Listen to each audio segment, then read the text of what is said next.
here in the perimeter, there are no stars. Out here, we is stoned, immaculate. Hello and welcome. This is the C86 show. I'm David Eastaugh.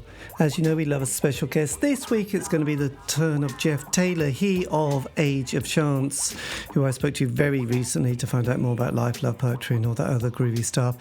Age of Chance have just had their John Peel and Janice Long sessions, basically the BBC sessions from 1985 to 87, released on the Precious Recordings of London, available as vinyl, digital downloads. I'll put the link to that in the notes below, but this is the interview with Geoff. So after several minutes of interesting but casual chat, we get down to the exciting subject of the early formative years. Geoff, it's over to you. Well, the big one for me was T-Rex, but I was actually buying records before that. I used to buy ex-jukebox singles, just chart records. You know, I've got a thing these days that the most receptive you are to music is like when you're in primary school, that kind of age, because you're not really bothered about, which does seem to bother some people, but you know, you're not bothered about how cool the record is. Or I literally bought Black Knight by Deep Purple and the Push Bike song by the Mixtures on the same shopping trip when I was a kid. Yes. Two very different types of music. But when you're that age, you don't really care. I remember buying Chestnut Mare because all of my kind of exposure to records at that time, like most people, was Top of the Pops. I mean, I can remember Top of the Pops when it had like an album section on it. Yes. So it'd have people on it like Edgar Broughton, believe it or not. And I remember the Groundhogs being on, even though I wasn't really familiar with them. But the only reason I would have bought a Birds single in, I think, 1970 would have been the video that they showed on Top of the Pops. God. And I still love that record, you know. Yes, which one was that? The Birds? Chestnut Mare. It's an A and a B-side version. Right. God, that's very good. I can't quite remember that bit. I remember when Top of the Pops, in that period where, you know, your parents or your father would mention about the sort of the state of people's hair and being confused if they were, is that a boy or girl? And you thought, well, they are wearing denim and they have got a beard, but yes, they have got long hair, just to make a point. It's a funny thing. Oddly enough, I've only put Ride a White Swan on Facebook this morning because it's just a record I will never tire of hearing, you know. In fact, if I could only own one single, I think it would be that.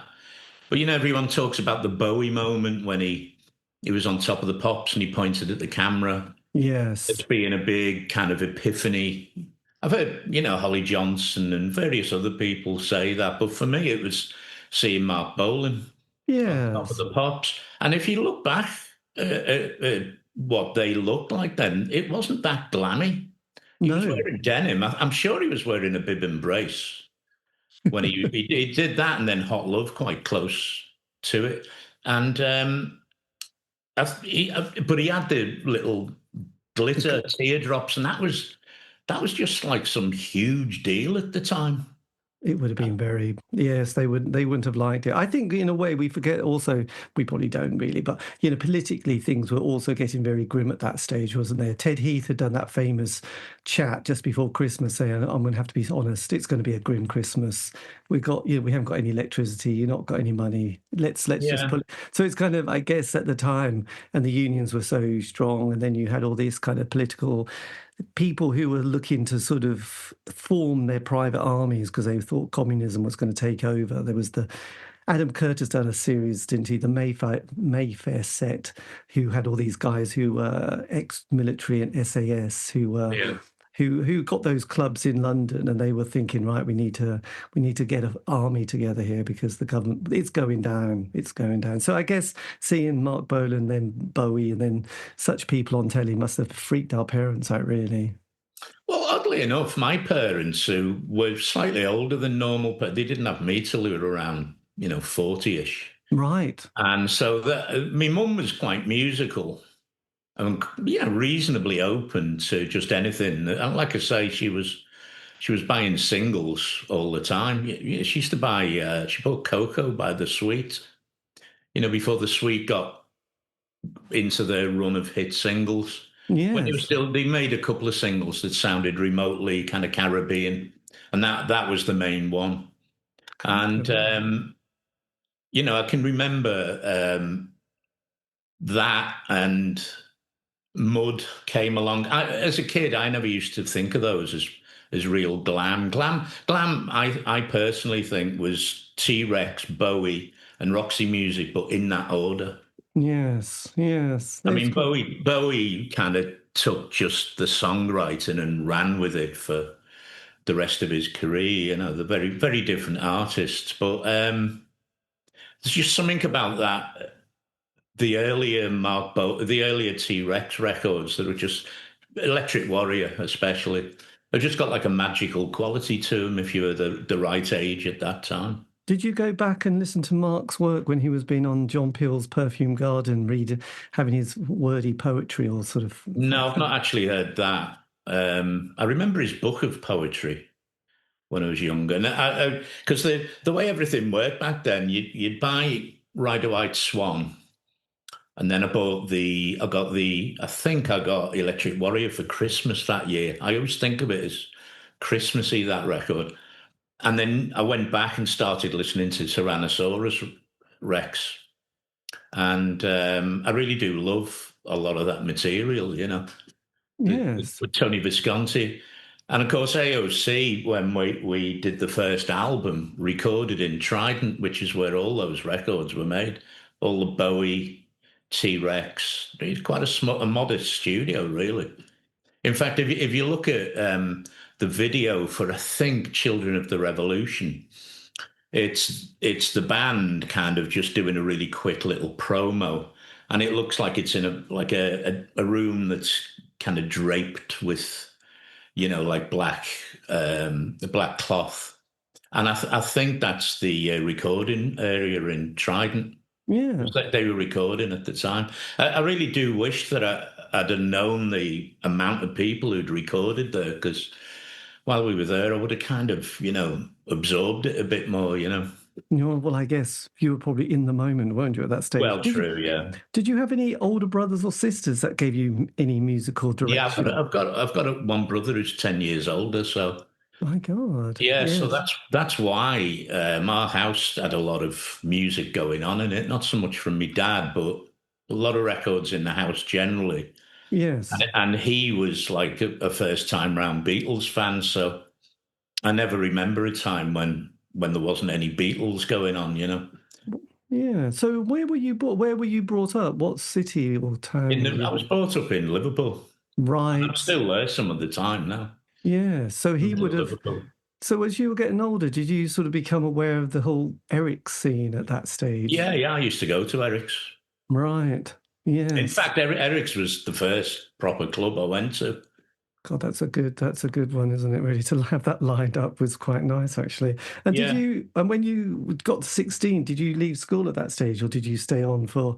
No, I stayed on, and then I did a year's foundation in art as an art student, and then I went to Leeds and did a degree in art and design, which is how I ended up in Leeds.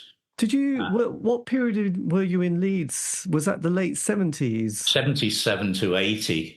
So were you part of that world the college I did? There was Leeds Poly. I mean, when I went there, it was full on. It was Gang of Four, Delta Five, all the kind of the big Leeds kind of thing was going on at the time. The moves. And so was John from the Mekons there? And yeah, John, do you mean, well, there's the Mekons. Oh, John, there's John Hyatt, who sadly passed away. Yes, the other John, who is the other John. He was at the university, right, which was next to the Poly, so it was part of the same common area, Yeah, and it was a really exciting time, Well, I would imagine. Yes. Did you? I wish I'd sort of remembered to think about getting. I've got the PDF of the book, but I can't remember the author and the book's title. But there was a very nicely published book about that whole scene and those bands that came out of it. I've got the thing that there was like a CD package of all the Leeds bands from that time and a little bit beyond. Yes. What was your first gig you went to at that stage? The first gig in Leeds, No, just generally. the first band I ever saw was Led Zeppelin. Cheesy, crazy. That's very impressive, isn't It it? cost £1. I mean, I didn't know any better, you know. It was the only time I ever bunked off school because my school was in the middle of town. It's the school I went to was Lipa, you know, the Paul McCartney school. Yes. It was bang in the middle of town. And I remember meeting a friend. And to be honest with you, I wasn't really that kind of au fait with Led Zeppelin at the time, but I had a friend in my class who was. And anyway, we decided that's what we've got to do. It was £1. Every seat in the house was £1. Yeah. You And probably. I went down to Liverpool Empire. It must have been like 9:15 in the morning. I was really worried in case my mum went past on the bus. And we queued the whole circumference of the building. And it was quite a long time, a good 8 hours. And I got the row Y in the stalls. I found it quite overwhelming. They played for 3 hours, and the gig was on a Sunday night. I've actually obtained a recording of that very night, and it was January the 14th, 73. Right. And When? I found it quite overwhelming. It was, I'd obviously never seen a band. Well, And then I'd no. never seen a band that were, well, that loud, that kind of overpowering. And all the people in the audience who I thought of as, you know, way older than me at the time, were all really overcome with it and going crazy, you know. And I found it quite an overwhelming experience, but, you know, it's a pretty decent start, you know. Yeah, for £1, you can't argue for that, can you? I just found that the book that was Gavin Butt with two B's. He Oh, did a yeah. book called No Machos or Pop Stars when Oh, yeah, yeah. Leeds Art Experiment went punk. So yes, I don't Yeah, know if very much so. It's very art school centric kind of thing, you know. yes. So then you found yourself in Leeds in sort of do you say 77, 78? Yeah. And then I was at college till 80. Kind of did some, you know, kind of uh, not very well planned jobs, but all the time I wanted to get a band together. Right. Did you? And you know, the whole thing back in the 70s would have been, you know, all the adverts pinned to the notice board in the local record shop, with the old no breadheads, no time wasters thing. Well, in the 80s, the kind of equivalent to that would have been, you know, must be into Killing Joke, Pill, Susie and the Banshees. And I remember phoning a couple of people up, and I did actually play a little bit prior to, you know, getting a band together properly, with a guy in the middle of Leeds and a couple of his friends, um, playing guitar, but we never played any gigs. He did have some really good songs, that guy, but he was a bit nuts. Right. So the next thing I remember was going into, and I've still got this somewhere at home, but I went into a record shop they're called Shearers, which anyone from that time will know. I remember going in there and Hugo Burnham was buying some drums, you know, the drummer from the Gang of Four. And on Right. the stairs, they used to have a notice board. And I saw this one ad that was a Xerox, and it didn't mention music at all. And it was, we are looking to, I can't remember the word, and it's quite important, but the Xerox was a very high contrast picture of people dancing on a dance floor, like a kind of disco kind of scenario. Didn't Yes. mention music at all. So I remember taking it off the wall and going home with it. I have still got it somewhere. Blimey. And yeah, and phoned up the number. So this is now 82. And I got Steve, who at the time was living with his mother. And we arranged a meeting. I met him and Neil.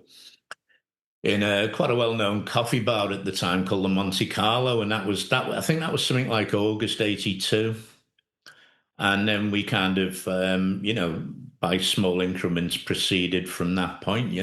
Yes, just before that, because you had been in Leeds during that famous period in '79 when David Keenan he put together, was it Futurama Festival, which John was Keenan, yeah, John? Did I say David? Oh yeah, sorry, I think he had a yeah, he's still around, John. Yes, John is, and yes, so he had that festival on in '79, and that had all those, Certain Ratio, Cabaret Voltaire, the Fall of Yeah, the yeah, Joy Division. Did you go to that at all? yeah. I went to the first one, yeah, Yes, and and then the novelty of it alone. I mean, it was actually in what used to be a cattle shed. I think it was anyway. It's the Queen's Hall. I think historically it was a place where cattle were bought and sold. right, there you go. But yeah, the flyers or the posters as well for that show really go for quite a lot of money now. Well, I would imagine. And again, Hand drawn. at the time, you don't really think, oh, we're creating history. It's just like we're in a cattle shed Absolutely. seeing some bands that no one will think about in 6 months' time, probably. Yeah, But yeah. yeah, so then when they had one in '80, then '81, you thought, did you go to either the next two festivals or I did went you? to the one that had Echo and the Bunnymen playing. Right, that was the first one actually, and the second one had Susie Yeah, and the Virgin Prunes to Ritty. Oh no, actually, the second one did have Echo and yeah. Clock DVA, so that was that.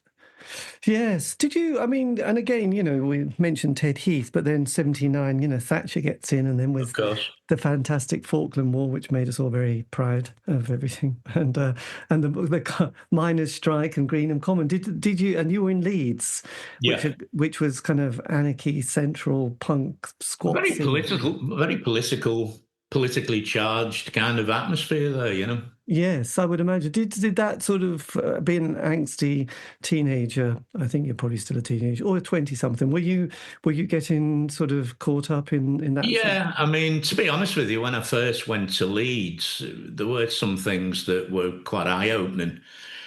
And one of them was the National Front. And when I was a teenager, I wasn't even sure what the National Front was. But in Leeds, I noticed that they used to sell literature in the town centre, which in Liverpool I don't remember happening. Although there was a little bit of an upsurge in with a kind of a skinhead revival, which I Right. remember happening, after punk, like 78, 79. And then you started to notice, um, you started noticing people out, on a Saturday giving out leaflets and stuff. So yeah, I mean that kind of thing was, kind of an eye opener. Yes. Yeah. And did you, I mean, kind of as you were sort of beginning to form the band, sort of '82, '83 time, I mean, there was that kind of punk period, as you mentioned, then obviously goth was coming in, especially from Leeds. And Mm. then sort of that early years of the indie world, '83 basically was the year of the Smiths. And for 5 years, that kind of chapter of music in the '80s was quite big. And then suddenly you find that everybody sort of, there's another scene, isn't there? I mean, obviously in London, you would have had this sort of new romantic world, and I don't know, Robin Miller, the sound that he created for Sade and people like that. So you Yeah. had the Blitz Kids. Were you interested in, because we'd had sort of U2, Big Country, Julian Cope, but then the Smiths came along, and there was definitely a feeling, which was a band who were going to I create. think I always remember the Smiths as being more '84, but we were never really Smiths fans, I have to say, although I've always liked Johnny Marr. But at the time, I would say our kind of outlook was formed out of the club scene. Right. And the early '80s club scene, especially in Leeds, was fantastic. You'd get nights on at the Warehouse, which is where our first gig was in '83. And it was a bit like the kind of thing that, what's the guy called who DJ'd at Billy's, Rusty Egan? Oh, yes. That kind of thing of putting really wildly different records together, as a playlist. And I just love that. So you'd hear kind of like European electronic music, next to American black music. Yes. And it just made it all work. And I do think, looking back on it, we came up in the middle of that when we were kind of getting to know each other, kind of thing. And I think John Peel, I do remember when he first played LL Cool J,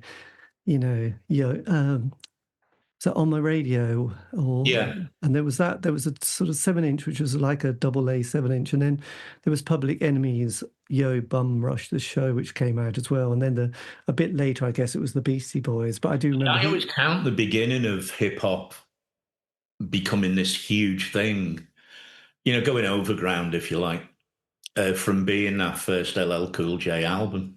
yes, Radio, and then I think Public Enemy's first album was the following year, and then I can't remember what the next kind of well, it was milestone would have been. but he was playing a lot of those. I really like people like there was an artist called Roxay Shante that I really liked, and the Real Roxanne, which was a bit more a novelty. But then we had those street sound compilations from Morgan Khan, which I remember being very excited about because he the managed to electro sort things, of he found the good track from each of those artists, which yeah. when you went out and bought the entire album, you sometimes was sort of very disappointed because you realised there was just one good track on it. But Yeah. so you stuck to just the compilation. But that was good, and I think they had the UK Fresh event at Wembley Arena in '85. So that scene changed and developed really quickly. And I suppose there was Brother D in the collective effort. There was obviously Grandmaster Flash, and there was Funky 4+1, wasn't there? Yeah. Those ones all were sort of bubbling under quite dramatic. Kind of the golden era, as it's quite often referred to, Yes, I think 86, 87 for a few years, but 90s hip hop had some incredible stuff going on in it as well. yes. I think the difference was the gangster aspect of hip hop became, in a lot of ways, quite dominant in the 90s. Yeah, it was a bit macho. It's been same with the roots reggae scene in this sort of 80s in the UK was just brilliant. You had Aswad and Mistin Roots and Burning Spear and Sly and Robbie and Gregory Isaacs and Dennis Brown. And then you got Ragga with Shabba Ranks and Cutty Ranks and people wanting to shoot, Yeah, all of that. Yeah, I was never too bothered about the dancehall stuff, to be honest with you. No. So dub reggae was a big thing, especially in when punk first came up.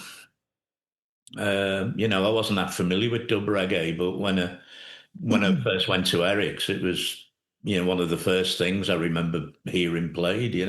Well, yes, I suppose that would be more Bob Marley, wouldn't it, in the 70s and people like that. I'm thinking more the kind of Scientist and King Tubby stuff like that. Right, King Tubby, Augustus Pablo, which was yeah. And actually, there was 4AD, and they had a band called the Colourfield, didn't they? And they had some really, I don't know who the members of the band were, but they did a couple of really good songs.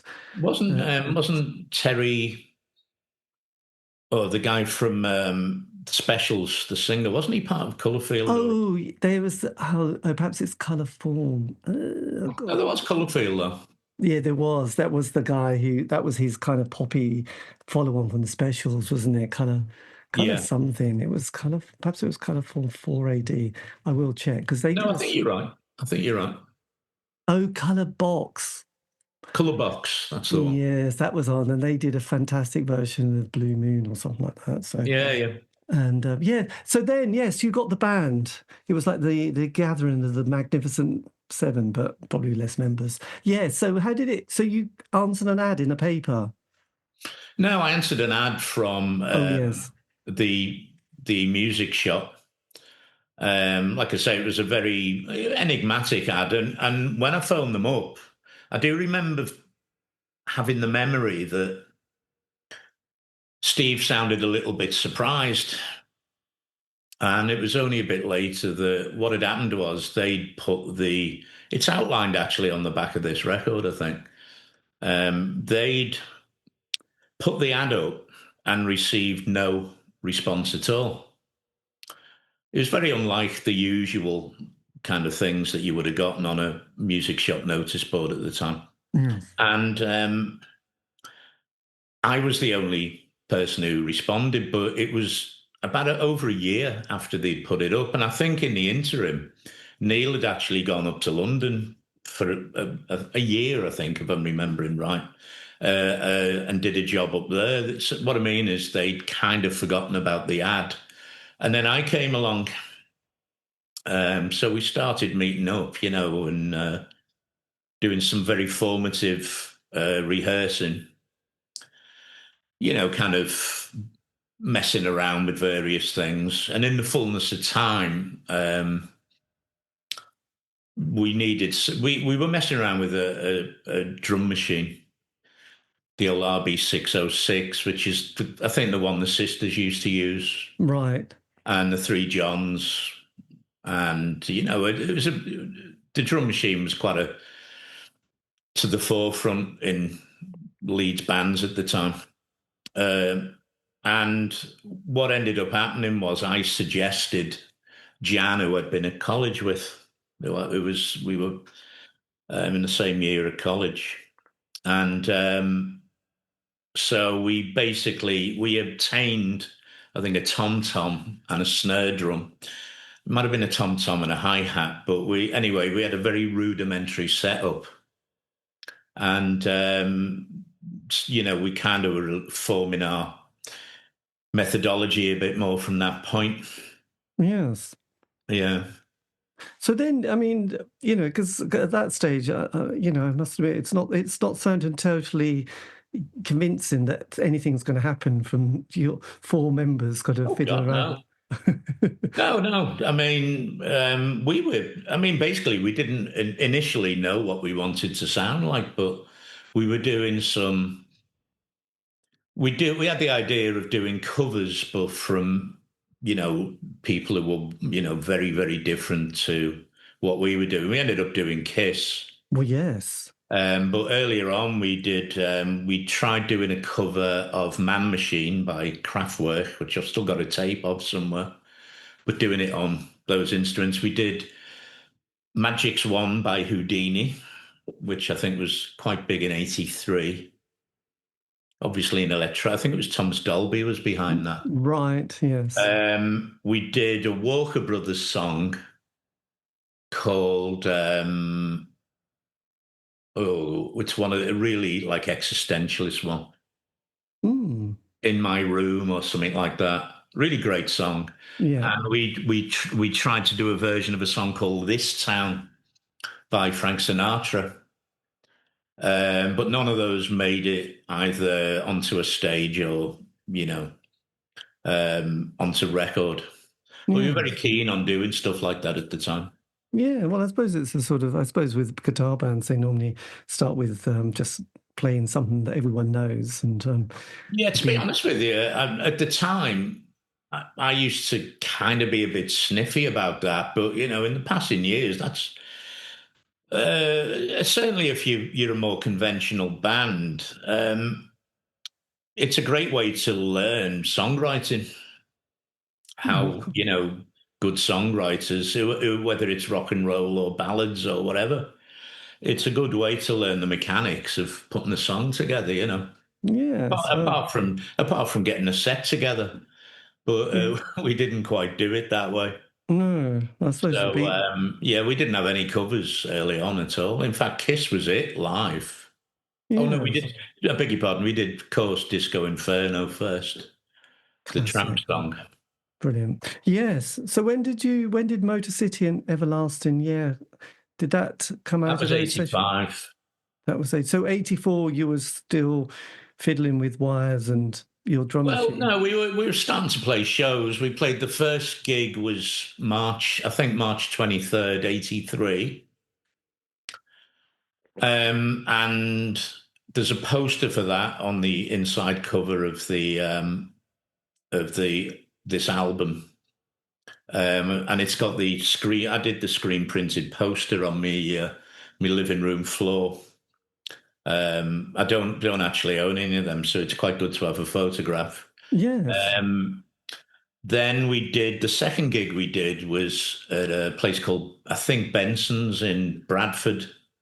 And we took a coachload of people over that time. So it was kind of not a full house, but it's quite a healthy audience. And we did a few more shows, played Manchester a couple of times. We ended up putting some money together and started to make moves towards putting our first single out. Yeah. And were you going down well at this stage? Did you have an audience at this point? We were kind of building an audience. We're very unlike what was going on at the time, though. Well, quite. Because obviously Leeds is the home of goth. It is. I don't know how vociferously it's ever argued, but I would say it kind of coalesced in Leeds, and more specifically, probably the Phono in Leeds, right? Which was a kind of an underground, really small club, in the shopping centre there, but we spent a lot of time there. Not just the goth thing. Was Soft Cell, were they quite an influence on you? Is it Annie Hogan and? Yeah, I wouldn't say they were an influence, but actually Mark Ullman was a year above me at college. Right. So I remember him, and Dave was in my year. And I remember them really well. I went to one of the first gigs at like some corporate building opposite the shopping centre there. And I do remember when we were looking around for a place to record Motor City. One influence on our final decision with that was Soft Cell had used a place to record. I think it was Memorabilia, but they'd also done the records that were coming out around the time they started to get huge. Right. And they recorded that in Heckermanwijk, of all the glamorous places, in a place called Box Studios. And I remember that being quite a thing, Yes. I don't know if we went out to visit it, but the guy who was the engineer there was a guy called Bill Price. And he had quite a CV, but he was doing mostly local type bands. And I think Soft Cell did quite a bit there. It was a bedroom, really. But he obviously had some money behind. He had a good, 24-track desk. And he's had something to do with Van Morrison in the 90s. And I think Dave Ball ended up going back and recording his post-Soft Cell material there. But one thing I do remember about that session was Bill was a session guitar player for a guy called George Hamilton IV. Oh.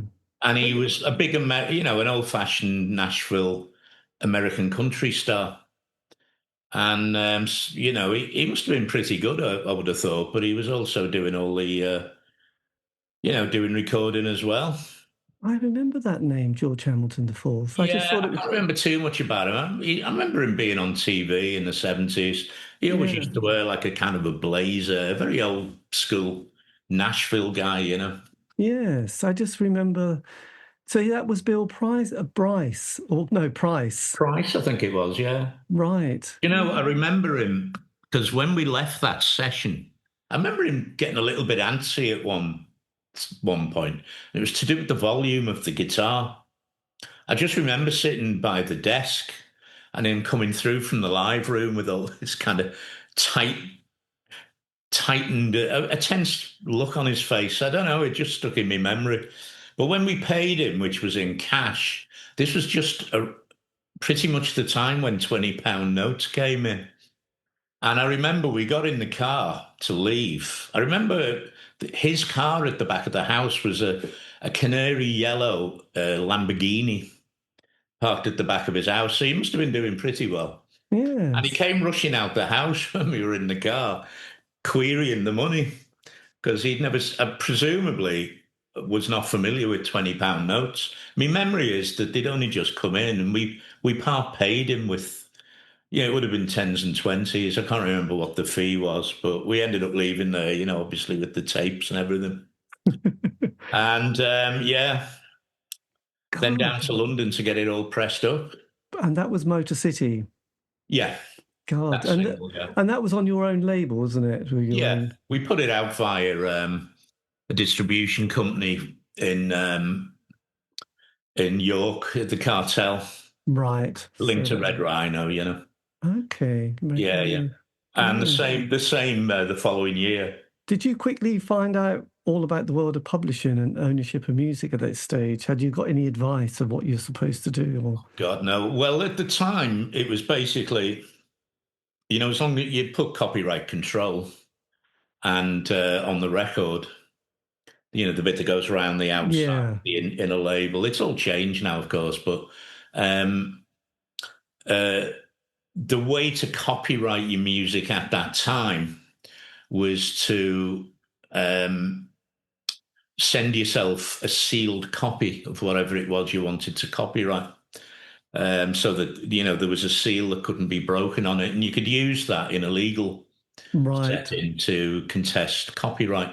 It's a bit different now that obviously everything's streaming and, there's timestamps on everything. But Yes, at the time that was quite um, important. yeah, yeah.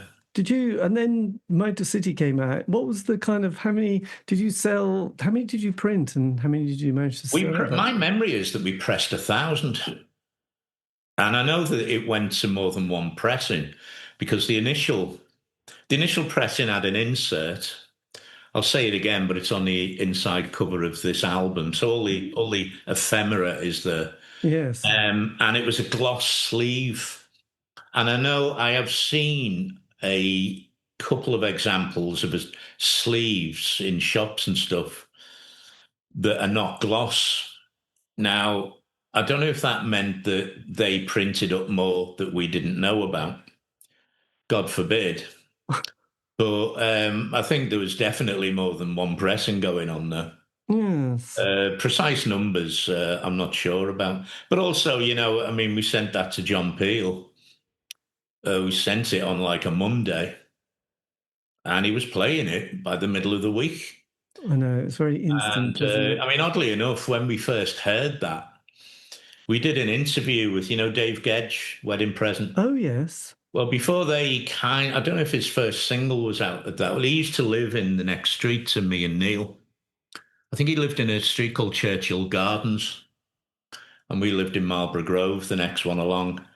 And Dave, at the time, had a fanzine called Blood from Stone, I think. A typical kind of fanzine of its time.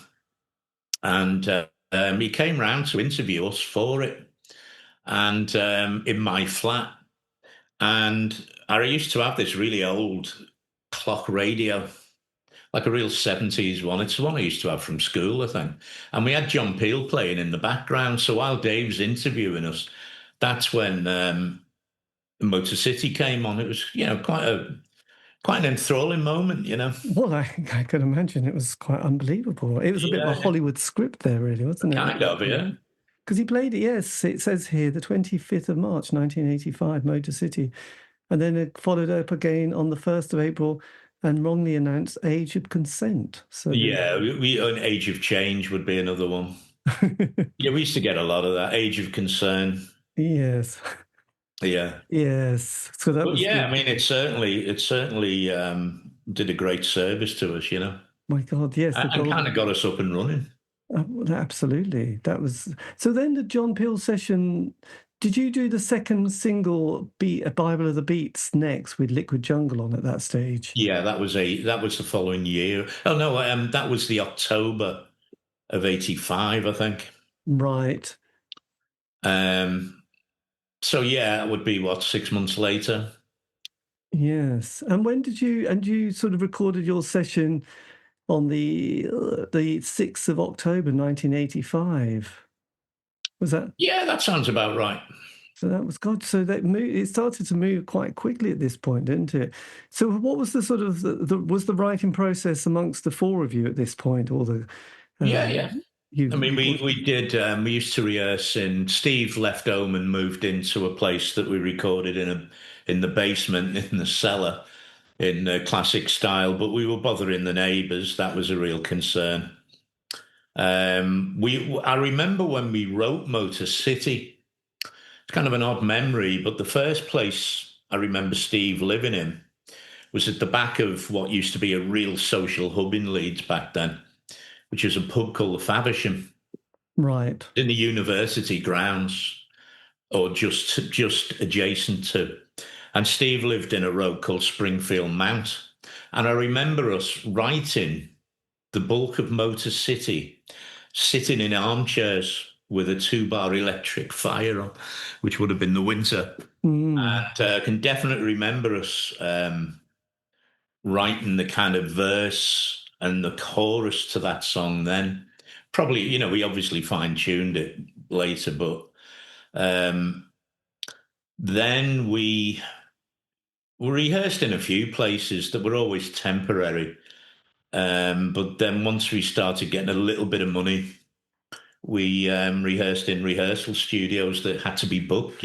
Yes, because you mentioned your fanzine or the fanzine with David Gage. Did you come across James Brown at this stage? Because he Yeah, was yeah. James was like a friend of the band. In fact, right. when here's my James Brown of that era memory. I Brilliant. remember getting home to me flat, which was a top floor flat, and let myself in, came up the stairs, and James was sat on the top step outside my flat door, and he'd opened the box for Motor City because it had just come from the printers or the pressing plant, and he'd Yes. opened it, and that had definite memory of all of those components together. But yeah, James was very active at the time on doing fanzines and stuff. His Yes. fanzine, Attack on Bazag. That's right. Yes, because that Yeah, was quite prolific. And was the Duchess going at that stage in Leeds? it would have been. Yeah, I mean, I remember the Duchess before it was the Duchess. It was called the Robin Hood, but Right. it was a bit. It was quite a rough joint. And Yes. I don't know when that became the Duchess. I always remember the Duchess being later, but Because that was around that time. I mean, obviously Prince had done had done Purple Rain, and then there was another album, Under the Cherry Moon. I can't remember what the album was called. Then Love Sexy, wasn't he? Were you kind of into that kind of Prince world at that point? Because I remember well, being we very, liked, we liked Kiss. It was a chart single at the time. And we yes, liked the idea of actually covering it while it was still around, if you know what I close. mean. Yeah. When did you come up with your image, by the way? This is very That kind different. of the cycle thing that kind of crept in. It kind of. I remember Jan had it wasn't a proper cycle shirt, but it was based on one. And it was a black, you can see it in some of the photos. It had Reggio written on the front. It was black and white. And it was like kind of heavy t-shirt cloth. It wasn't like something that a cyclist would really wear, but it was based on that design. Yes. And we started to kind of, it wasn't like we all went out one day and bought the gear. But I do remember discovering a place once we were up in London a little bit later on when we got management. And the management was based in the offices were in Baker Street. And I remember going for a walk one day and finding this place called Paolo Garbini, an Italian cycle wear specialist. Him and his wife used to run it. I think it was in Great Pulteney Street, which is just off of. I remember it was a place we could walk to, and coming out of there with a few quite nice options, one of which I think is on the sleeve of this record. Yes. And so, yeah, it was a bit easier to kind of delve into it after that. Yes. I didn't know anybody who had cycle gear at that stage in life. That was, because it was quite unusual, wasn't it, really? I do remember Mark White from ABC wearing a cycle shirt around that, a little bit before that. I saw ABC when they were a kind of club level act. Right. And Yes. but subsequently, I've seen people in cycle tops anyway. In the last several years, I would say.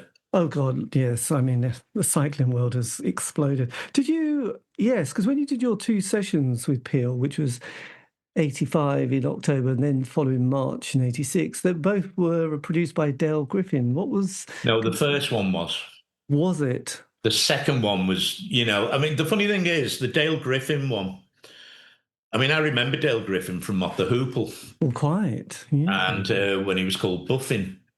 Didn't really have any opinions on him. I don't remember his drumming being, that noteworthy or anything. It was more the band. But he ended up as an in-house engineer at the BBC, and he was kind of known for having quite an irascible manner, shall we say. Yes. And he certainly didn't deviate from that when we showed up. And the thing was about us that used to piss technical people off was obviously we had stand-up drums. We didn't have a bass drum, for instance. So when the kind of bass end of the drum timekeeping, what that consisted of was Jan banging a tom-tom. Yeah. 16 beats to the bar, which you put a microphone under that and it sounds hellish. And I think if you're an engineer, it's quite a hard combination to make it sound, give any logic. And he was, I remember him moaning a lot. He used to leave the studio about every 20 minutes and come back, a little bit more amenable, but I do remember that being a little bit of a snipey experience. So when I listened back to that, session, it sounded better than I remember it, and Yes. but it certainly brought back that memory. The second session Was that with Mike Robinson then? Your second Mike one? somebody, I think, yeah. Right. But it couldn't have been more like the opposite experience. We'd put stuff down. It was at that point, there's a couple of tracks for like, barrage of noise, at least. Well, a barrage of noise, but with musicality within it, I would say. And I remember him not being fazed by it at all. And we went into the booth, quite a big booth. I remember it being. It looked like a spaceship to us, and it put it on. It just sounded fantastic, Yeah. But I enjoyed listening to both sessions. Well, it must have been quite. Well, God, it's only 40 years ago now, isn't it? Which is kind of weird. It's not about time that this has been re-released. It's quite a long weird. time coming, but. And did Neil Taylor from the NME, was he the one who said, look, you indie kids, I'm putting a cassette together for the magazine, paper, NME. We want to put a track. How did that come across, your C86 moment of fame? Well, was it Neil, or there was Roy Carr and Adrian Thrills? Which one was it? Neil? I think Neil was the driving force, wasn't he? Yeah, he was, I think. I mean, the one we remember is the C81, I think it was. Oh, yes, there was one. The C86 thing, slightly different. It's quite eclectic, the 81, isn't it? It's very random. There's a band called Lynx on it, which no one... Yeah, like Red Crayola were on it, and, kind of underground bands. I think Laura Logic, who was, who'd been in X-Ray Specs, I think she was on. Anyway, they were quite it was like some of a Delta pack of cards. Yes, we'll put Lynx, the band, not the perfume. Yeah. I mean, I do remember thinking that we were kind of different to the other bands who were on C86. Yes, you are actually completely. And over time, C86 became like a descriptive term for bands, C86 style. It's funny how it did evolve over the years, that one. Well, I think, having spoke to Neil, I mean, I suppose at the time, it was like, oh, we've got this idea. And again, it will be just here today and gone tomorrow, and just give us 22 tracks. And, and there seemed to be, obviously I was at that age where, you got the NME, listened to John Peel, recorded it on my trusty TDK D90 cassette. And, of course. Just got very excited from anything from the Bundu Boys to, indie pop to Bulgarian folk. I mean, he was very good at and he's putting things from the Kent record label, which was kind of 50s soul sound. I remember Irma Thomas being a particular Yeah. favourite because he played something from her, and I thought, must buy it. And yeah, so it was just a great show because it was just all over the place. I think the thing that The marked him out. algorithms just didn't work on the John Peel show. Yeah, I mean, he was just curious about music, Peel. I mean, I do remember reading that when he passed away, was he in the Andes or something, trying to make contact with a record shop there. I Yes. think he passed away, sat at a table, Yeah, possibly Jesus. with his wife. Yeah, they were on Um, holiday, and I think he was looking for he got very enamored with techno. I remember. yeah, he loved happy hardcore, which I found quite amusing because he did. Yeah, There was a great version of 99 Red Balloons, which I got after listening to John Peel because you thought, well, actually, this is a great pop song. Like you were talking about pop songs that you just liked when you were young, you didn't care yeah, about yeah. anything, and you thought, oh yeah, actually, 99 Red Balloons was a great song. Actually, Well, it's and used on a TV advert as we speak, isn't it? but then hearing a mix, a happy hardcore number from John Peel, I just thought, God, this is brilliant. I wouldn't want to Yeah. listen to it all day, but in between other songs, it was good. Yeah, it's not what Fall fans were probably expecting his new direction to be, but he was just the best kind of music fans. I think are people who have just got a curiosity about Yes. music, Well, and his producer, John Walters, said yeah, if John Peel ever reached puberty, we'd be in trouble. And I thought, yeah, yeah, so it was like being a young kid, just being excited with hearing something that you just went, right, I must listen to that again and again and again, and then you went, oh, forget that, let's get something else, yeah, you didn't just, it was like, playing, was it 21, where you stuck on 15, you just, not taking any chances. You just wanted to listen to the next thing rather than just be stuck in gotcha. listen to the Grateful Dead or, some prog band from the 70s when punk came along. He just Yeah, wanted to listen to the Ramones and Damned, didn't he? So that would always annoy those people who got to that ripe age of 23 and thought, no, yeah. I mean, it's funny if you look back on. I remember Peel playing the Ramones album in entirety when that come out. It was quite a big thing. Might have even played it twice, but I can't imagine that being allowed. So that's probably not accurate. But at that time, if you looked at what he'd been playing up to, and I think beyond that point, there's a lot of Led Zeppelin and Genesis in there. yes, John Martin, I'm sure, and Yeah, yeah, Jackson Brown. Yeah, no, I love looking at those lists and being, quite amazed. And also, I know this is more the 80s, but, he would be playing, Thomas McFumo and the Blacks Unlimited yeah, and just the most random things. Oh, yes, I remember that name and yeah. sound. So then you decided to cover Kiss by the man himself who, I mean, there was Prince, Madonna, Morrissey. They were kind of, I know, and probably Boy George as well. But those three were massive. So Prince was, Michael Jackson, wasn't there? Those big hitters, weren't they? Culturally big moments or commercial, at least. So Yeah. Prince. So whose idea was to do Kiss? Well, we all liked it. I mean, what we'd initially planned, the first gig we ever played at the Warehouse, which was like a 20-minute set. And when we were waiting to go on, the song that they put on, bear in mind we'd never played on a stage before, so nerves were quite a big deal. They were with me anyway. And the song that came on was 1999 by Prince. And whenever I hear that now, the very, like the intro of the record, Yes. it's got this kind of anxiety component to it, the build up. And we wanted to cover that. But we'd heard that at that time, Big Audio Dynamite were covering it and they were on tour.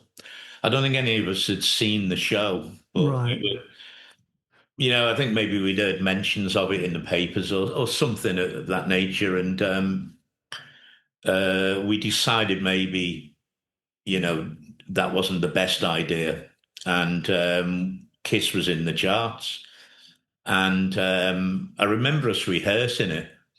I remember Neil having a job for a temporary job on Hyde Park in Leeds in a garage. And in the night time, they allowed us into this quite large, as I remember it, garage to rehearse. I remember us rehearsing with our coats on because it was so cold, and we worked that one up then, Kiss, and then we did that on the next session, Right. and subsequent, that thing of when you hear about a record taking on a life of its own. I mean, that was our initial experience of that, I would say. There was a lot of response to the BBC about it, curious people who were curious about that track in particular. Yes. And that kind we must have been told about it by someone at the BBC, and we decided to make that into a single, 12-inch single to begin with. And that, because that was on Recorded all that in Sheffield, with Fon. Fon Records. My God, that was kind of a magical moment. So was that done Fon Records? Oh, I see what it stands for. Yeah. Dave Taylor was the label manager. Who was your producer then for that? Rob Gordon. Right. Quite notable at the time. I think he did a lot of in-house stuff for Fon. Yes. But we did Kiss and some of the stuff on the Crush Collision EP.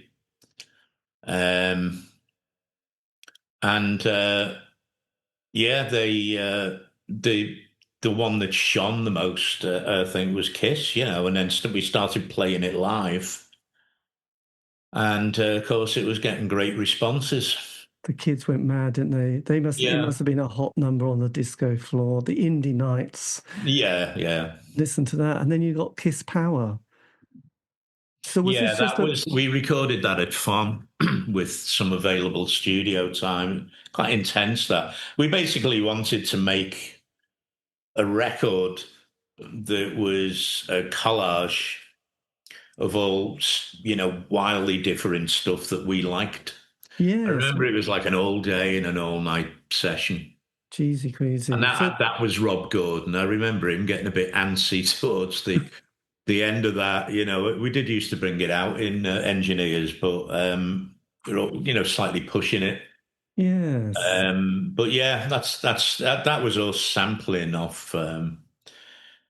You were there before the Beastie Boys got sort of into a pickle with their Paul's Boutique, didn't you? Really? So that that would be the ultimate sampling record, I think. No. Yeah, because Chumbawamba bizarrely brought out an album, is it Jesus H. Christ? And they just kind of sampled ABBA, the Beatles, and it's like, I don't think you can just. I have to say that we were the first to do it. The next one I remember from us would have been. It was either Say Kids, What Time Is It by Cold Cut. Oh, yes. And there was the KLF, What Time Is It? The one that they had ABBA on, I think, and Samantha Fox. Oh, yeah. And that came out, I think, a year or a little bit less after us. I would actually go on record as saying that we were the first people to do that.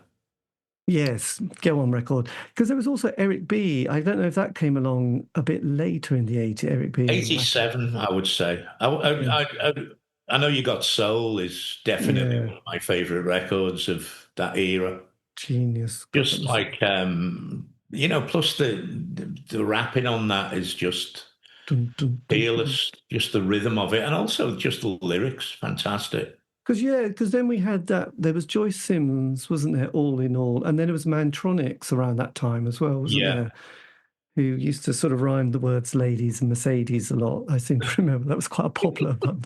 I always remember the early Mantronics records being very reverb drenched, a bit like Schoolie D was. Oh, God, I went to see Schoolie D once. Yeah, we saw him in London. There was somebody set fire to somebody else in front of the stage. We saw him in Essex, Schoolie D. Saturday Night, I think, was his famous song. Yeah. It was quite terrifying. I remember thinking, it's quite... Well, if you want the real deal, I think Schoolie D was probably it. Yeah, But a little bit hard to polish up, which is what makes those records notable, I think. Yeah, well, early Salt and Pepper were the same, actually. They had some Give Me Back. Was it something about my man? I don't know. Yeah, I don't know. There was a Well, very, Salt and Pepper had an album. I remember playing a lot on me Walkman at the time. And yeah, they had an album out. I can't remember what it was called, but it was real credible hip hop at the time. it And then was. they had that hit single, I think. And Push it, but Salt and Pepper. yeah, Yeah, there was a couple of really funny songs on it, which just great rhyme. Yeah, Salt and Pepper. What was that album called? Jesus, I yeah, know. I know it's bugging me. I can actually see the cover. Yeah. Oh, Hot, Cool, and Vicious That's was, the one. and then yeah, and I think that had a great song in it, which I'll Take Your Man. Yeah, yeah.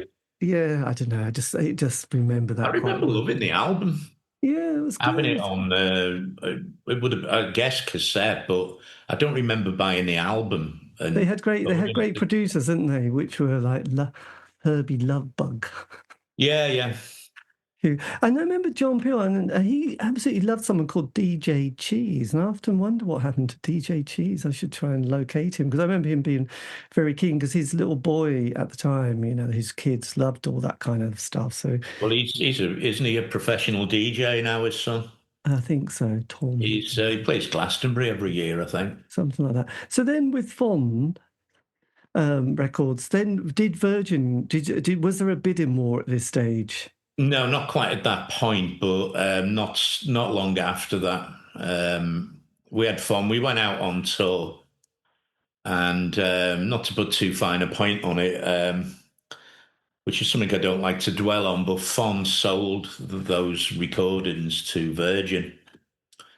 As I remember, when we went to Europe, our first European jaunt, and when we came back, that's what had happened. So, and that's when I mean, when I look back on that, we'd gotten all the press and, achieved a certain level of note. I don't like saying fame, but you know what I mean. In Yes. the Yeah. world of music, we had a definite kind of way of doing it. We didn't play London at all. There was like a London circuit at the time, which was like the Clarendon Ballroom. Was the George Formby there? No, George Formby, George Ropey. Sorry. Yeah. Um, That was another part. Fulham Greyhound, and we stayed clear of that. And the first London gig we played was they did a C86 showcase at the ICA That's in right. London. It couldn't have Yes. been better, everything about that gig was fantastic. And I remember Primal Scream were on the bill.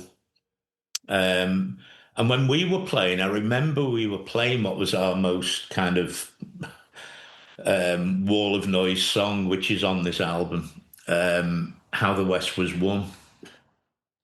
And during the course of that song, we're playing away. It's quite an intense kind of experience. And there was a complete power cut. And all I remember is the barrage of noise, the audience kind of going crazy and everything. And then the next thing I can hear the sound of my plectrum on the strings going. It's kind of a surreal moment. And the power had cut out. So we left the stage. Actually remember that bit and came on. I think we played that song again. And the whole experience, we got reviewed positively. And that couldn't have worked out better that for a London debut. And Yes. it was at a different kind of a venue. It wasn't like a kind of a kind of a club, like a rock club. Yes. I Just think a bit different. had Robin Gristle done some sort of sex event or some bizarre event in the late 70s at the ICA? Yeah, the Come organisation, Yes. God, it's like pop quiz. COUM. Yeah, Yes. nocturnal emissions and all that. I remember all that stuff from when I was at college because Yeah. Genesis P. used to be a big friend of one of the head tutors of fine art, Geoff, the guy who wrote Generation X, which is on the inside of this album, Geoff Nuttall, and used to occasionally see Genesis P. in Leeds, presumably to visit him. Yes. He had a few friends like that. That guy Ian Jury was another one. Blimey. But yeah, that was kind of maximum period of Genesis P-Orridge being scary, I think. Yeah, it's very difficult to buy Christmas presents for those Yeah, people, wouldn't they? yeah, Yeah. What would you buy them? Um, indeed. So then, yes, your first taste of the music business given you a moment of yeah. angst. Yeah. So what did you do when you went, oh, cheers, that's great. I'm glad you included me in that conversation.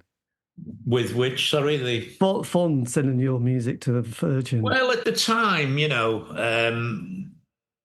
weren't going to have the money to front that recording session ourselves. It's the lesson that all bands have to learn is own the masters. Yeah.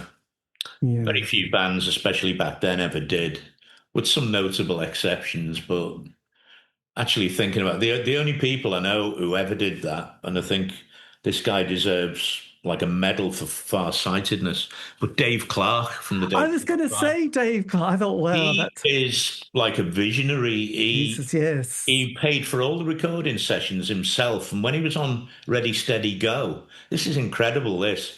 He bought all the footage, and of course, Ready Steady Go just used to tape over. I mean, Yes. the Beatles and the Stones were on Ready Steady Go, and I don't think footage exists. Plenty of photographs. I've got the definitive book of Ready Steady Go.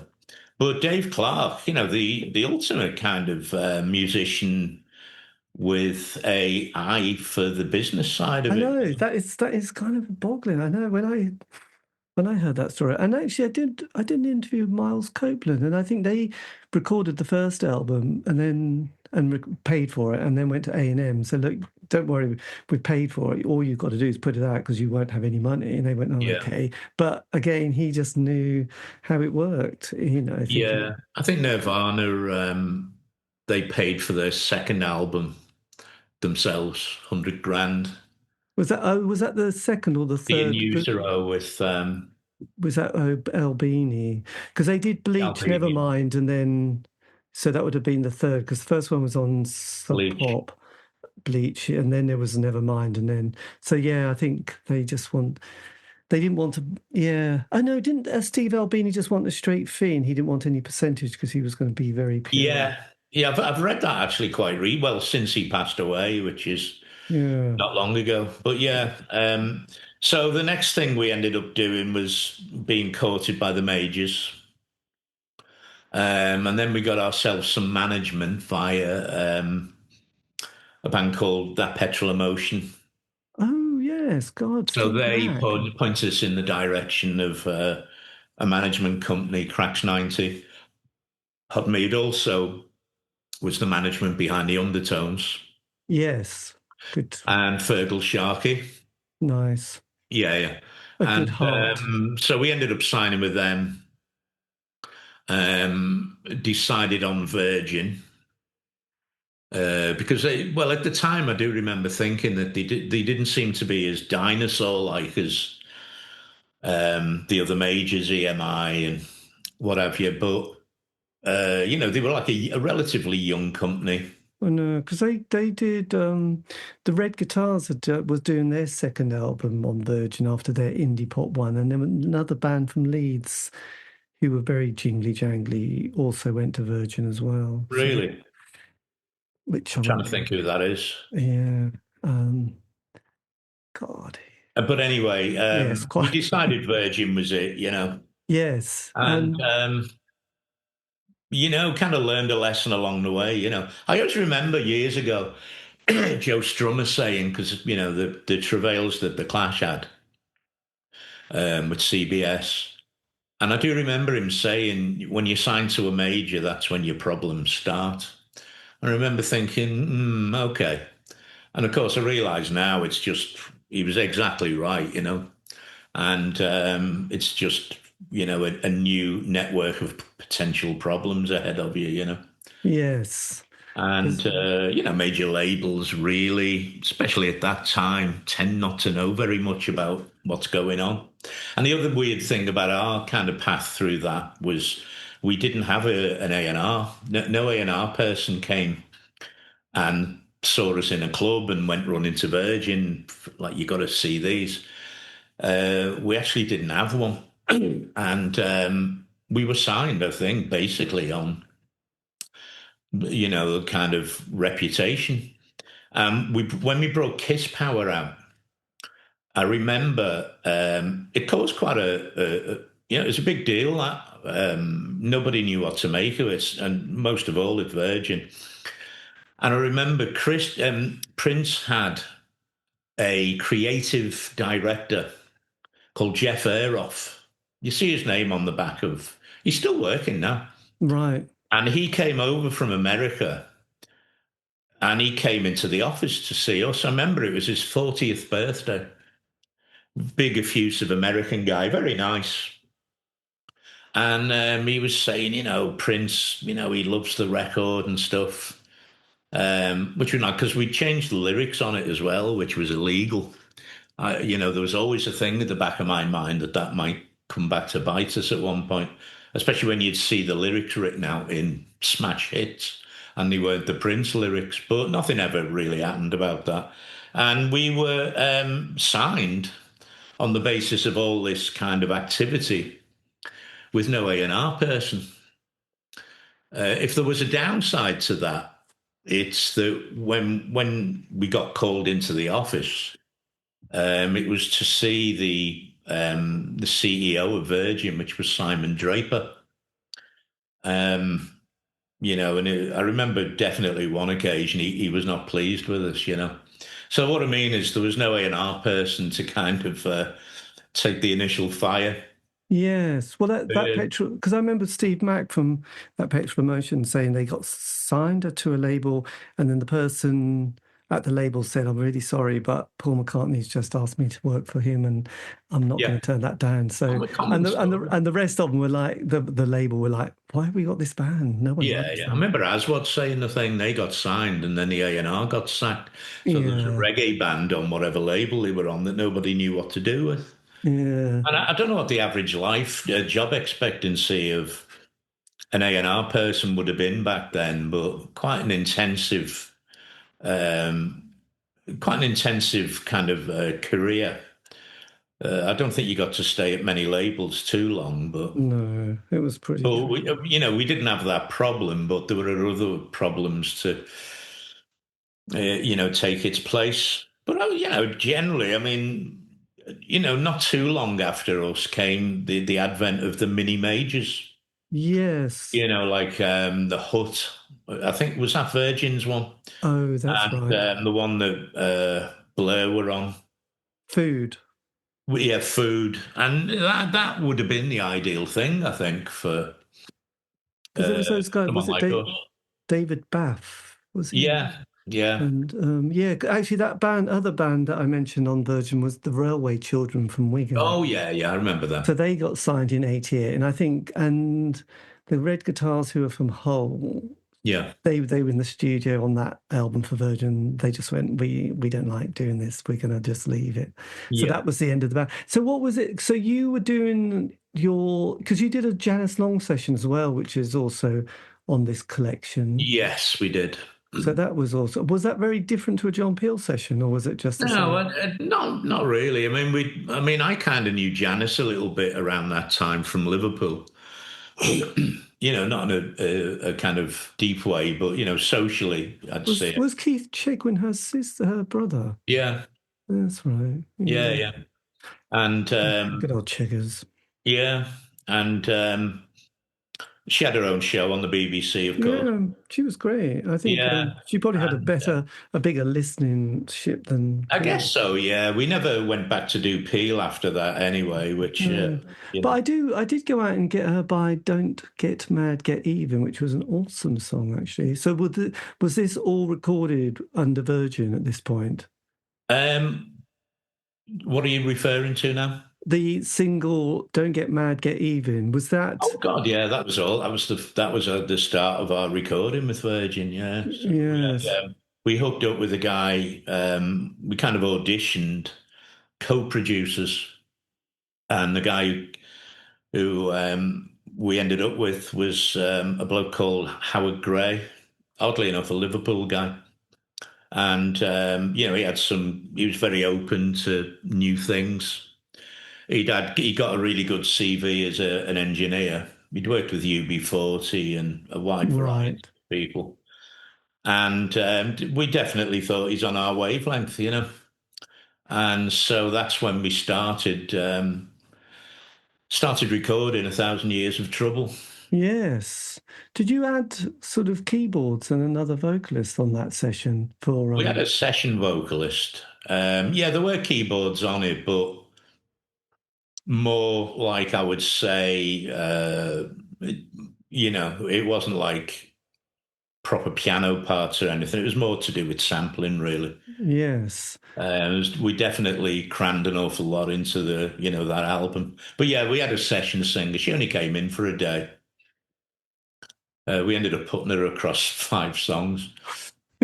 Once we realised how much she was getting for the day, she was very good. And yeah, we put her over 5 songs, notably Learn to Pray. Yes. Um, So did last you song of record? it. Did you go to Rockfield Studios for that session? That was the second album, Rockfield. Right. What was your experience like? We liked it, you know. It was still had. I mean, I've been reading about Rockfield actually quite recently. I think it was Black Sabbath. They were there at the very beginning. Yes, they were there. And in fact, I'm reading a biography of the Geezer Butler at the moment. I got it from it was my birthday at the beginning of the week, and I Yes. bought me it. And they used to rehearse at Rockfield just to get away from the madness, as it were. And it was still a working farm. You know, there's sheep and cows there. You know, and people having to run out to do milking and stuff. And there were the Yes. vestiges of that, you know, when we were there. But they were starting to build. I remember the Waterboys were there when we were there, Yeah. recording an album, I think, called Fisherman's Blues. Oh God, that was huge. And as far as I remember, I'm not that well up on the Waterboys, but there's 2 brothers in the band. And were getting on so badly, they had some kind of a court order that one couldn't come within, you know, they couldn't be in the same space. And God knows how that worked out for recording an album. Blimey. I remember they had a room at Rockfield, which was at the time the latest thing. And you'd walk in there, and there were kind of, if you imagine, you know, poles coming down from floor to ceiling, and each pole had a giant sheets of reinforced glass that were swivelable. And so what that meant was you could create rooms of different sizes within that one space. It looked very scientific, I remember thinking. So you could create a really small room to record, you know, a vocal in, then open it up and make it into they definitely had all that kind of the science of recording. It was a big deal. I remember Dave Edmonds used to have a thing about Spectre's Wall of Sound and recreating that at Rockfield. That was very much the kind of ticket that they were kind of rode on, I think, at the time. They did very well because they, you know, obviously the 70s have got all those legendary tracks recorded there. Yeah. I think Bohemian Rhapsody, but then they went into Britpop, didn't they? That I think bands like the Charlatans had recorded there and various other, so that did well. But so when you were recording the album, did that come out in 88 or 87? 87 was Thousand Years of Trouble. Yes. And we recorded that in London, the Trident one, which is the one we were talking about earlier. Yes. The one that T-Rex had done pretty much everything of theirs. The Beatles also did a lot of the White Album there, which I wasn't aware of until a few years ago. And then we went to Trident 2, which is up near in Victoria to mix it. So when that came out, did you tour that album? Was that quite? Yeah. It was a big deal really because we'd kind of absorbed quite a bit of technology. I remember us buying 3 S900 samplers. I think they were $3,000 each at the time, and taking those out on the road. And but you know, we basically made a really good job, I think, of putting that album on a live stage, you know. Yes. which, I don't remember too many people doing that at the time. So yeah, we did tour the album. So then in '88, did you, at this stage, were you working on the second one, Mecca? We were, but Steve had left, which was the thing that held things up for us. God, was that a surprise or wasn't a Oh yeah, surprise? yeah. So Steve left, and there was me, Neil, and Jan. So we carried on rehearsing and stuff, but it halted the recording contract procedure, and it kind of, i.e., we basically got the next installment of money from him when we'd found a new singer. Yes. And we ended up finding one, but it was kind of a nightmare time, and I think we made a good job of what, with a lot of bands might not have even come to fruition. Yeah. But really, between the three of us, our heads were scrambled at the end of that. We didn't tour that album, but we promoted it. Because that was quite strange. There was a sort of definitely another shift in music at that point in the It was, yeah, but we kind of, we were kind of, we had our heads down so much with that album. It kept slowly evolving. Then we got a singer in who was almost the opposite of an indie singer. Was that Charles? Yeah. And we got him in and had to make certain adjustments to the music to accommodate his voice. But we thought, well, we've got a singer who can, sing in a more conventionally, soulful way, if you like. But ultimately, that was never going to go further than that album. Yes. So it was just a case, get you through it, get the album. Did you tour that particular album, or was No, that... we didn't. We promoted it, but we were on TV with it, and I remember we were on Sky TV promoting a single from that album. We're on the same bill as A Certain Ratio, Right. Flesh for Lulu. Nice, Oh, a yeah. nice varied bill. Yes, Nick. So that was Higher Than Heaven. So then in sort of, was it 91, you decide, is that your Ziggy Stardust moment? You think that's it? Well, Virgin had a big at the end of 90, beginning of 91. They had dropped a lot of their roster. We were one, but Elvis Costello was another one. Blimey. So yeah, I think they were looking at the books and let a lot of bands go. So with the kind of three of you, what did you decide to do? Well, oddly enough, we did quite a lot of rehearsing and recording prior to completing that album, and some of it had a slightly more techno-y thing. We still had guitar, bass, and drums, but we'd got a keyboard and stuff. And, we're using a drum machine again. Pardon me. And I do remember thinking some of that stuff was great. And when I look back on it, the next thing round the corner with a marriage of dance music and other forms of music was kind of techno-y acts with a really sweet sounding female lead singer. Well, yes. And, that was about 18 months away. Of course, I've only really thought about this in retrospect. Yeah, well, there's quite a lot of bands who I think were thinking, "Oh, this is we've had it now." And then Britpop comes around, sort of like you said, 18 months later. You thought, "Oh, yeah." Well, I also at the time as well when we were coming up, even right 87, and the other big thing was Manchester. Yes, Which was, I mean, we played the Hacienda in December of 87, which I remember being a great gig. And very shortly after that, we were at Rockfield at the time, but the Happy Mondays and the Stone Roses, I think, were both on Top of the Pops. I know. Yes, and it all happened, didn't it? Yeah, I mean, that blew that era up. I think, Britpop was the thing that maybe finished off the baggy era, as it were. Yeah, God, that's quite weird. So then, what's it like when you decide? Do you have a moment with was it the three of you more than Charles that you just said? Oh God, yeah. I mean, Charles was, yeah, he wasn't part of the engine of the group. So, So do you sit down or decide somehow to say let's finish this? Does it happen like that? no, but I think when you kind of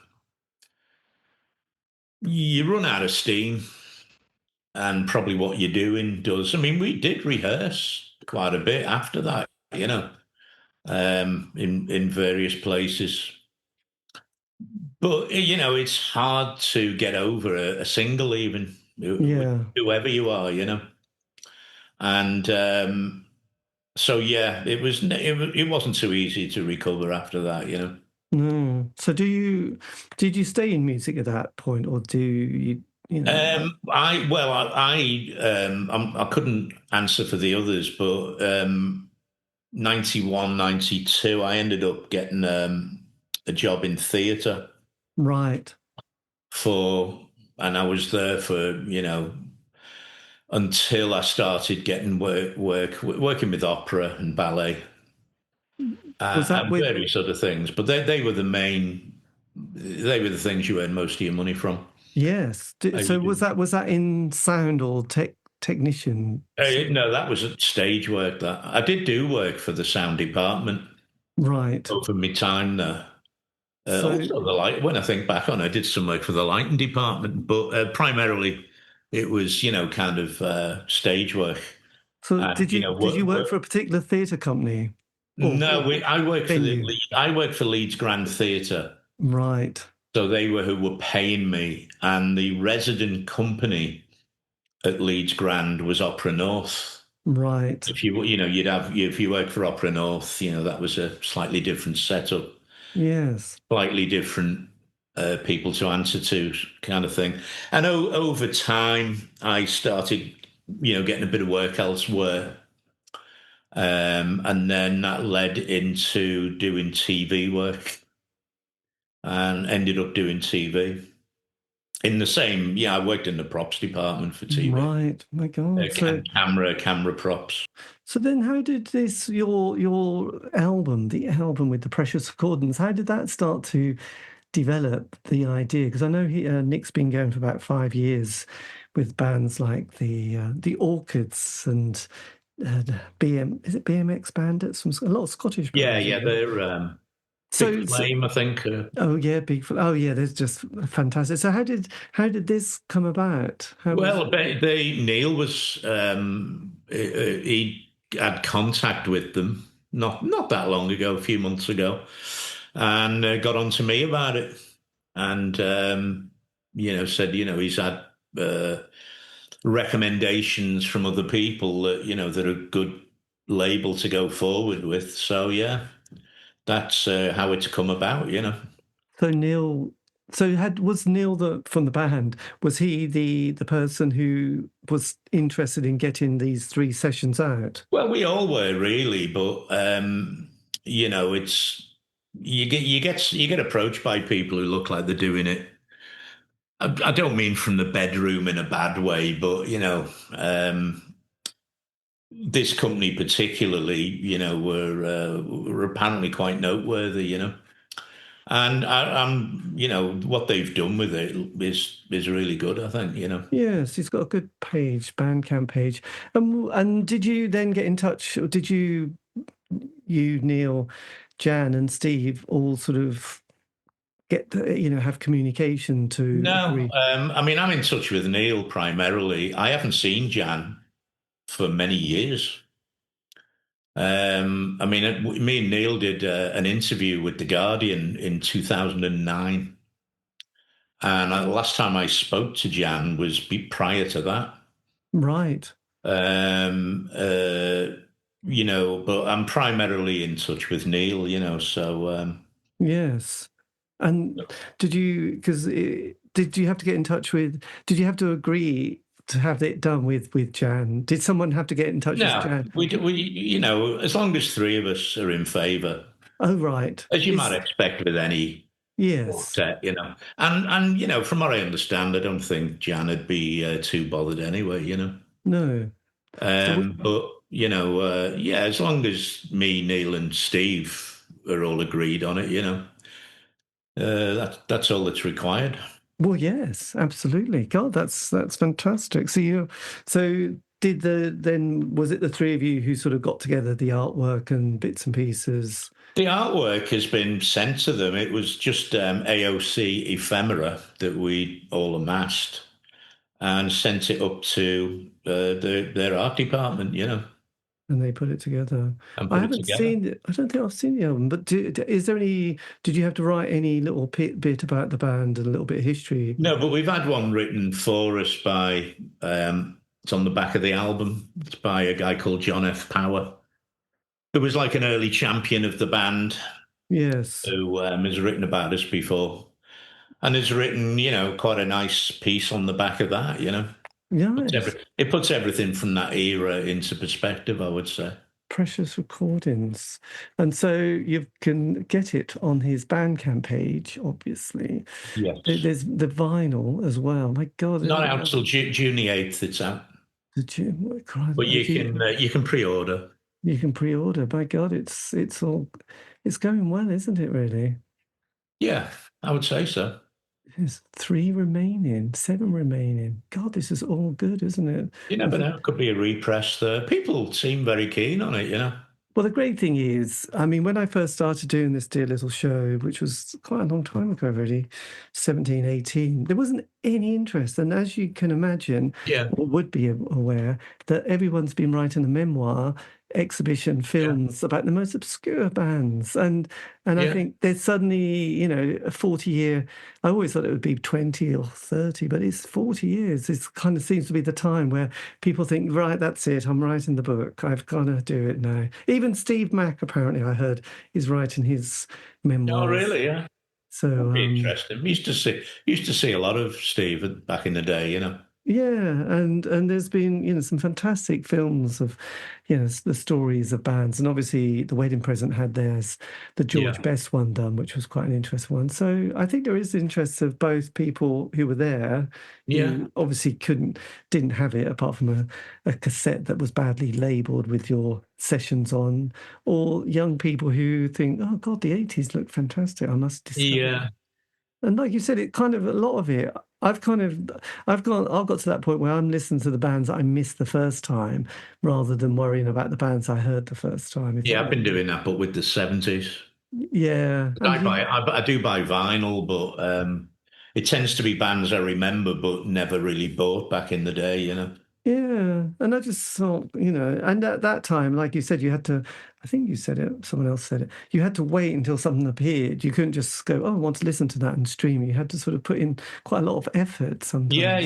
Yeah. So it's quite nice to sort of go back and pick up all the bands that I missed the first time. Yeah. And I feel embarrassed about it. And also I was very, it was all very tribal, wasn't it? I guess so, yeah.